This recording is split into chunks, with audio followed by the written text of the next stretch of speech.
Having seen the film A Shot at a Time over a period of 5 days at the University of Colorado with several hundred people and a stop-action Laserdisc player so that we analyzed every shot almost to exhaustion, I think a case can be made that you can walk out of this movie and explain more or less everything that goes on in it. You can fill in things that don't seem very clear. You can figure out how the strangers operate, what they're doing, how the experiment works, and what role the people play. But on the other hand, certainly while watching the film for the first time, a viewer is very much in the dark. We don't know, we're as much in the dark as John Murdoch is. We don't know what the plan is, we don't know what the purpose is, we don't know what our role is.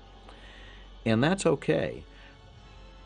Actually, in a sense, it would be okay if the director, at the end of the film, revealed that he didn't know everything that was going on either, because in a paranoid universe that is out of human control like this one, it's almost necessary that not all of the parts fit, that not everything come together at the end. It's almost necessary that there be some mystery underlying the functioning of the city and the purpose of the strangers that never becomes totally clear. And although I've had a lot of discussions with people about who the strangers are and where they come from and what the rules are, how they operate, what they can do, what they can't do, why there aren't any female strangers, whether the child stranger is really a child.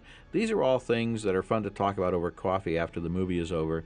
But at the time, they don't work as puzzlements. They work as atmosphere. They work on our emotions.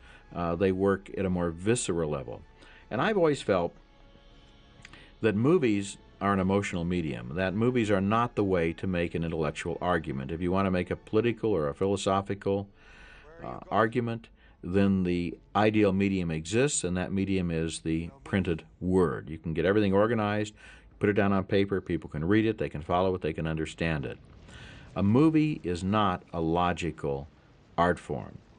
When we watch a film, the director is essentially standing behind us and saying, look here and look there, and hear this and hear that, and feel this, and feel the way I want you to feel. And we give up conscious control over our intelligence. We become voyeurs. We become people who are absorbed into the story if the story is working.